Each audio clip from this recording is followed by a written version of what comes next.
report published by the UN Commission of Inquiry of Wednesday found that both Israel and Hamas committed war crimes in the early stages of the Gaza war.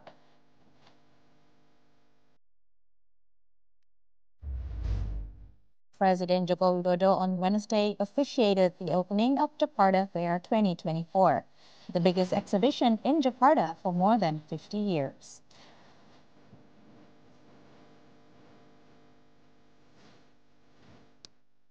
Football-mad residents at a block of flats in southeast London decked out their whole estate with hundreds of England flags ahead of the Euros.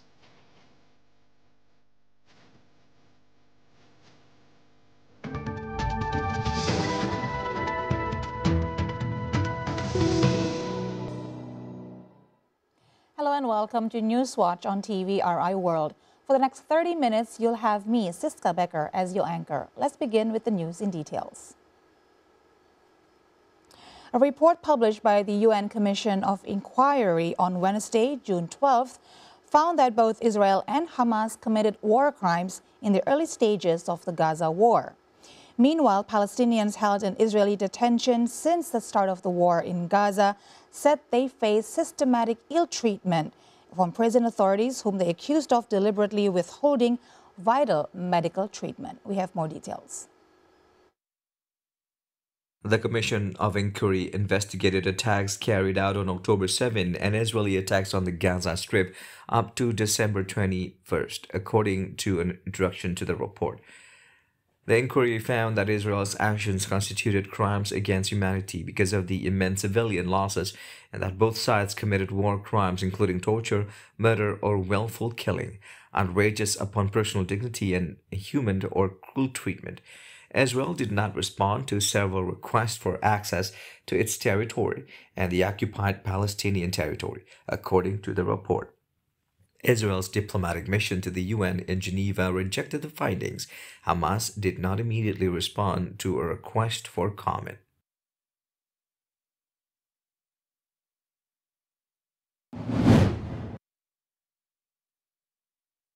Human rights groups and international organizations have alleged widespread abuse of inmates detained by Israel and described abusive and humiliating treatment, including holding blindfolded and handcuffed detainees in cramped cages, as well as beatings, intimidation, and harassment. Former detainee Atta Shvat said at the Kamal Adwan Hospital in Gaza, where he was taken following his release, that he has left, but he called on people to get the rest out. He said many detainees believed their families assumed they were dead. At least 18 Palestinians have died in Israeli custody since the start of the war. The Palestinian Prisoners Association said on Wednesday, 6 of whom were from Gaza, including orthopedic surgeons Adnan al-Bursh. More than 9,170 Palestinians from the occupied West Bank have been arrested by Israel since October 7. It said, with thousands more forcibly disappeared from Gaza. It said their exact number was unknown, as Israel has refused to disclose how many Palestinians from Gaza it was holding.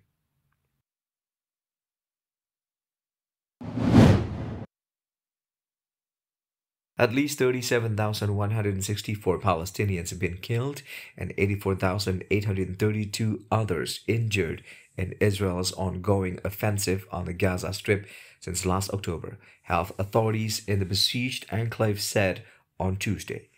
Israeli attacks killed 40 Palestinian people and injured 120 others over the past 24 hours, the ministry said in a statement.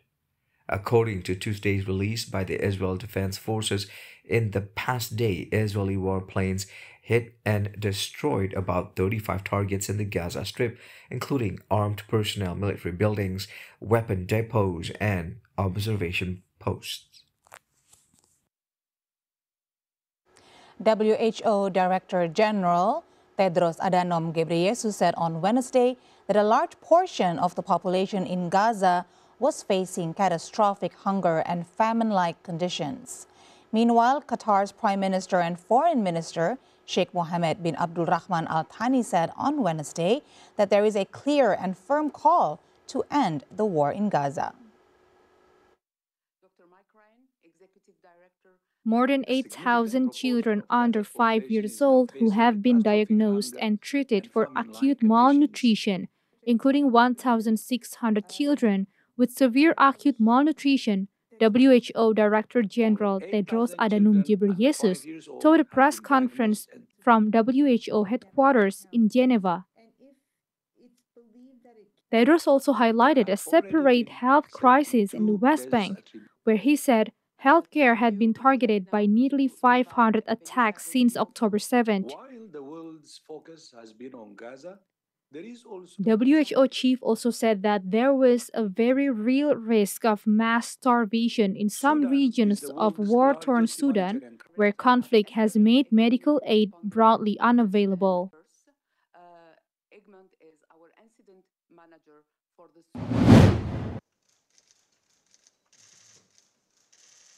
The current proposal for a ceasefire in the Palestinian enclave is the best way to bridge gaps between Hamas and Israel, he added. This is an issue that we've been struggling with for a very long time, is how to ensure that we bridge the gap between those two fundamental differences between what Hamas wants as a permanent ceasefire and what Israel wants as a hostage release and maybe a plan to continue the war. I think what we have achieved in this structure is the best way to bridge those gaps and to merge both tracks. Asked about Israel and Hamas' commitment to the current proposal, he said both sides need to be pressured to reach an agreement and both have been counterproductive. Hezbollah official Hashim Safieddine said on Wednesday, June 12, that the group vows to increase the intensity, force, and quantity of its operation against Israel after the killing of Taleb Abdallah, a senior commander.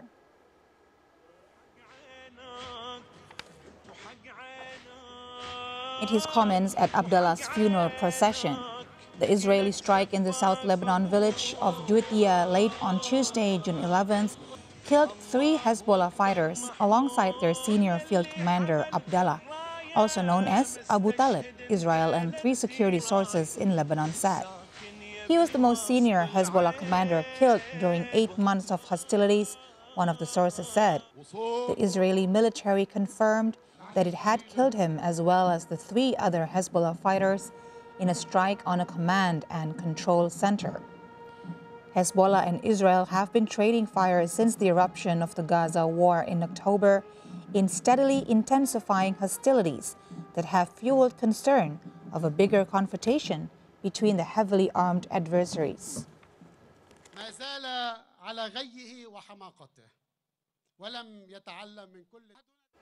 A Russian ballistic missile strike on Ukraine's southern city of Kryvyi Rih on Wednesday killed at least 8 people and injured another 21, including 2 children, officials said, with a further 4 people reported missing. The deadliest attack in weeks damaged an administrative building and an apartment block, Ukraine's military command said on the Telegram messaging app. President Volodymyr Zelensky said, commenting on the attack, that every day and every hour, Russian terror proves that Ukraine, together with its partners, should strengthen air defenses. Kryvyi Rih is his hometown. In a video shared by Zelensky, one person was shown being carried out of the rubble on a stretcher. Firefighters battled blazes and rescuers heaved a block of concrete in the ruins.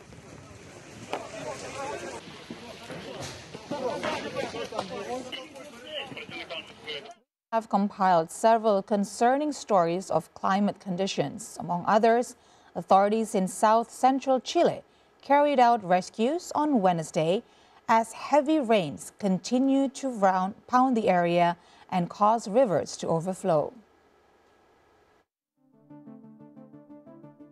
According to a report on Chile's National Disaster Prevention and Response Service, or SENAPRED, website from Wednesday, the Minister of the Interior and Public Security, Manuel Monsalve, has instructed a full deployment of resources and authorities to help the flooded region.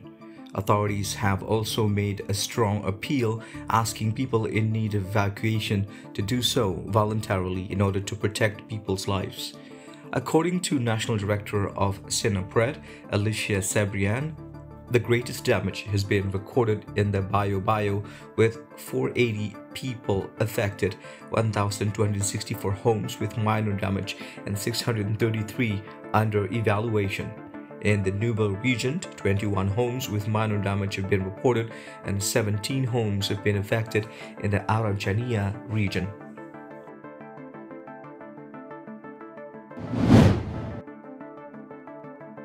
The Pantanal wetlands in central western Brazil are home to a wide variety of animals, including jaguars, anacondas, and giant anteaters. A short fall of rain this year has caused the wildfire season to start earlier and become more intense than in previous years, threatening to exceed the worst blazes on record that in 2020 decimated a third of the wetlands and killed 17 million vertebrates. Brando, who was born and raised here, said she has never seen anything like it. The inhabitants of the Pantanal are mostly farmers, hunters, and fishermen, and they are increasingly turning to ecotourism to tap the rich biodiversity of the wetlands. Climate change has threatened that livelihood by increasing the incidence of fires that ravage the region, killing the flora and fauna.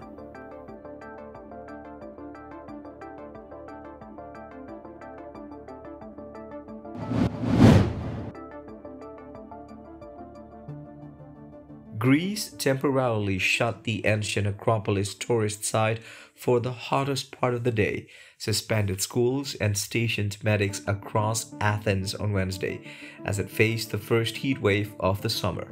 Temperatures were expected to hit 43 degrees Celsius on Wednesday and Thursday in parts of the Mediterranean country, driven by southerly winds bringing hot air and dust from North Africa. The Acropolis Hill, home to one of the world's most famous archaeological sites that includes the Parthenon Temple, was closed from noon to 5 p.m., and Red Cross staff handed out bottles and water to tourists. Many primary schools and nurseries across the country will stay shut for 2 days.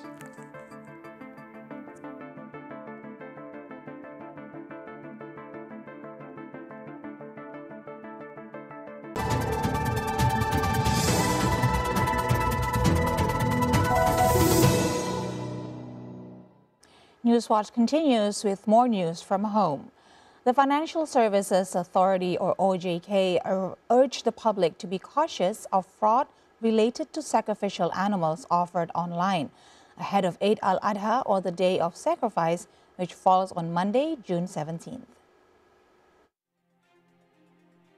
The Financial Services Authority, or OJK, on Wednesday urged the public to always remain vigilant when they want to buy sacrificial animal through online sales to avoid fraud. The characteristics of such possible fraud: prices that are significantly lower than market prices. Apart from lower prices, other characteristic is the seller distributing sacrificial animals is not equipped with decent register number of license. Fraud on online sales of sacrificial animal is the potential buyer is requested to pay through bank account number that do not match the identity of the organization distributing the sacrificial animals.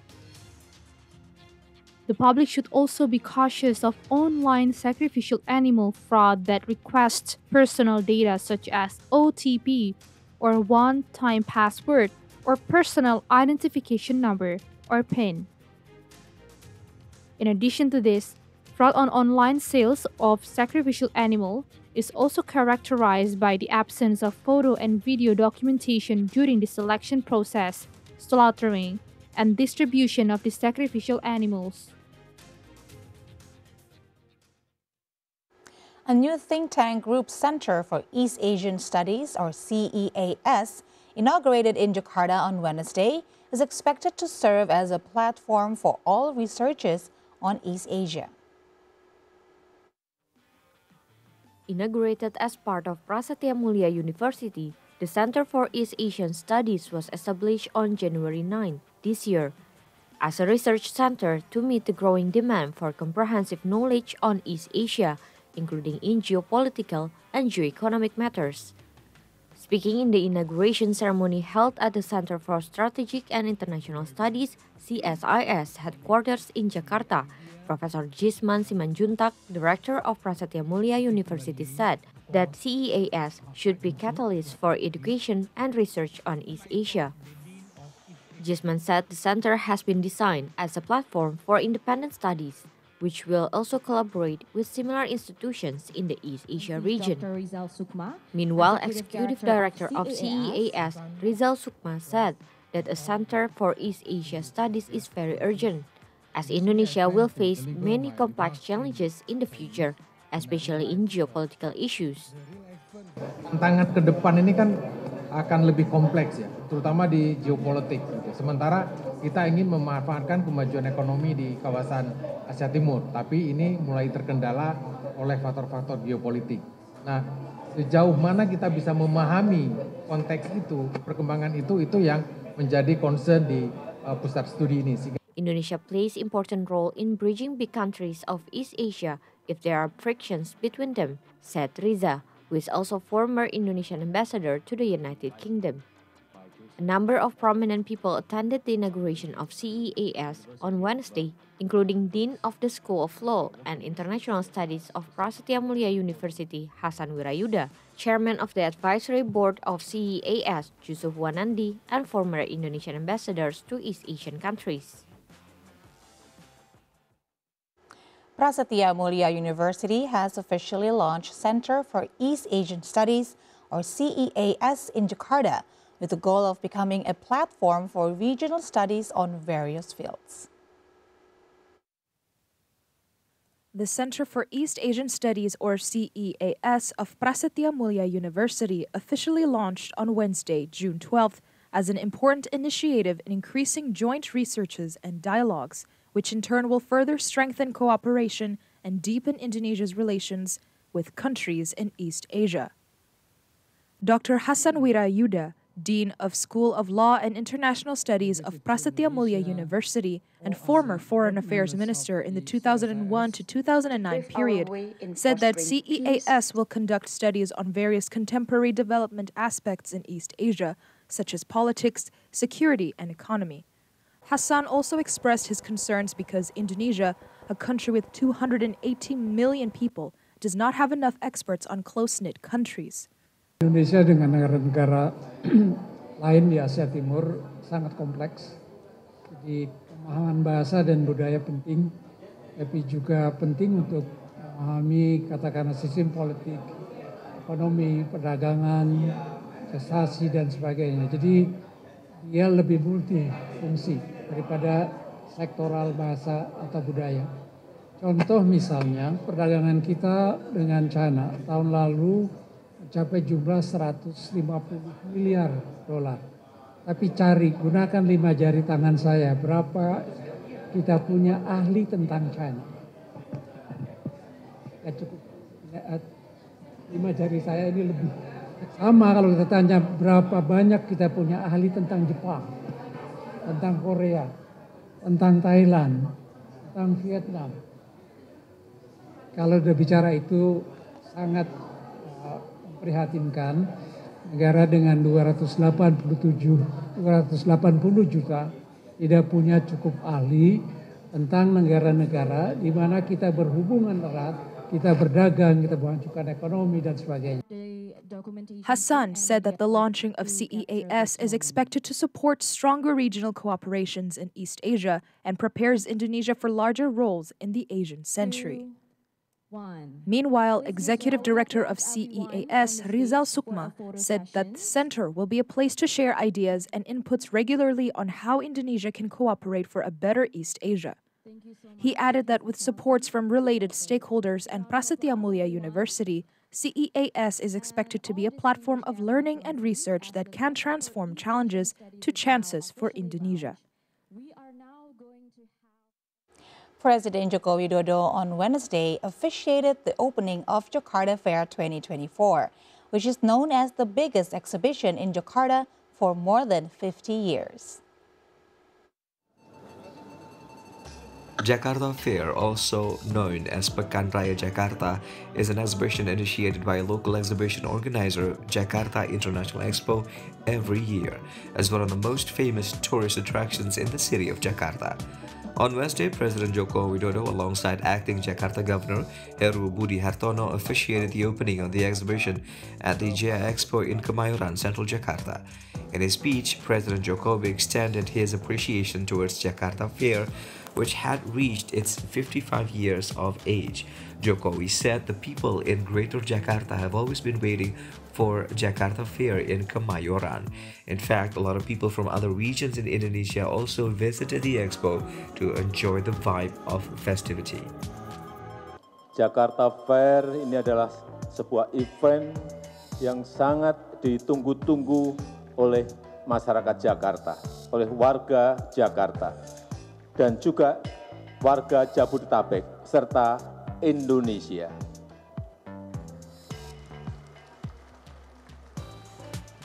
Karena di sini, di Jakarta Fair, di Pekan Raya Jakarta ini, masyarakat bisa mendapatkan hiburan dan juga belanja dengan harga yang terjangkau. Secara resmi saya buka Jakarta Fair Kemayoran tahun 2024.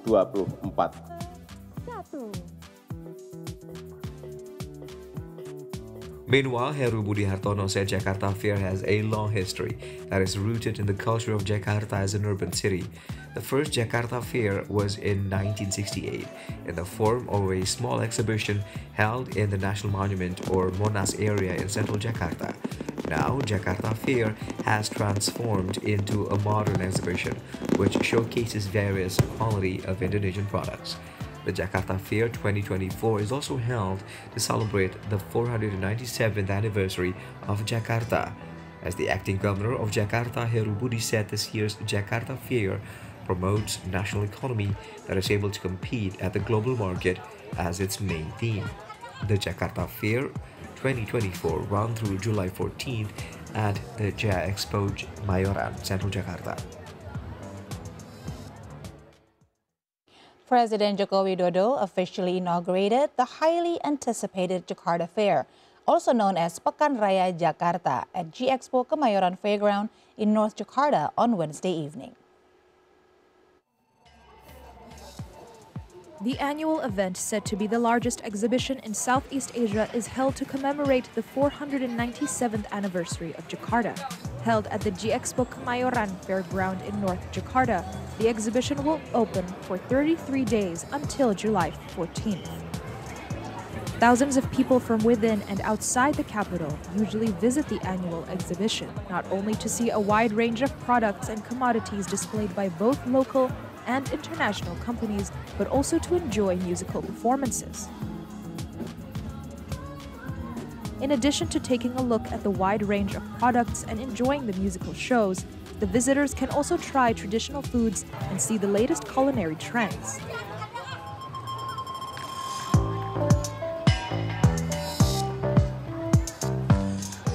Vendors usually offer a special discount for their products during the exhibition.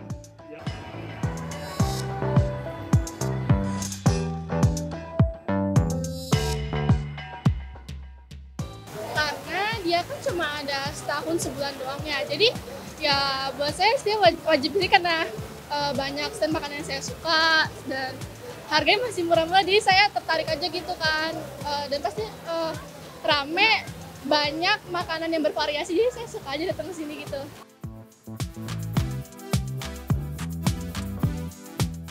Tiap tahun makin bagus sih. Saya dari sini waktu saya dari SD udah pernah, sampai sekarang SMA masih sering kesini juga gitu. Pokoknya tiap tahun nggak pernah absen sih. Yang paling berkesan ya paling jalan bareng orang tua, terus kayak hunting makanan gitu kan, nyobain makanan-makanan sana sini gitu sih. In 2023, the Jakarta Fair was joined by 2,500 businesses consisting of small and medium companies, large corporations, and state-owned enterprises.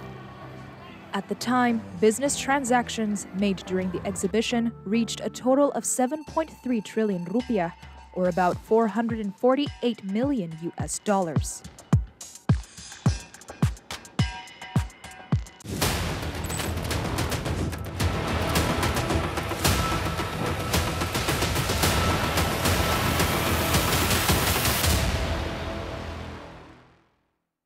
Football-mad residents at a block of flats in southeast London have decked out their whole estate with hundreds of England flags ahead of the Euros.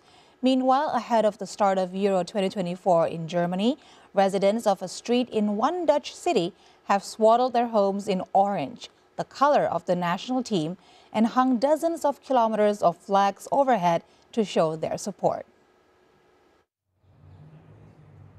As many as 700 flags fluttered from bunting crisscrossing between balconies, while a graffiti artist put final touches on a new mural of Crystal Palace and England midfielder Eberechi. The Kirby estate in Bermondsey is known for putting on the display of flags when the England football teams compete in international tournaments and during other national occasions. Gareth Southgate's England sidekick of their campaign on Sunday against Serbia before facing Denmark and Slovenia to round off the group phase.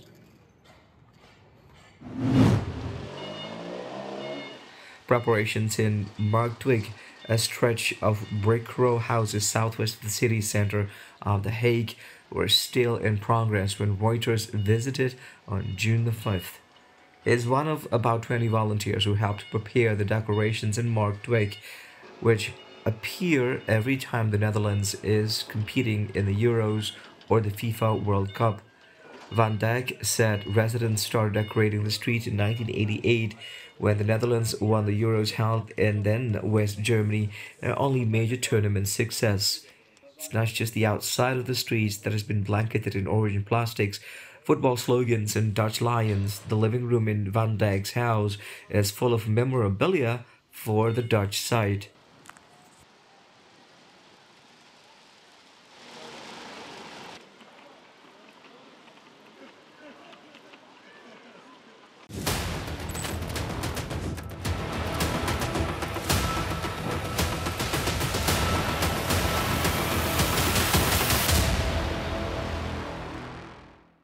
And that concludes our reporting for today's News Watch. More news are coming up later at 5 p.m. Jakarta time on Focus Today on TVRI World. I'm Siska Becker. Thank you for watching. Goodbye.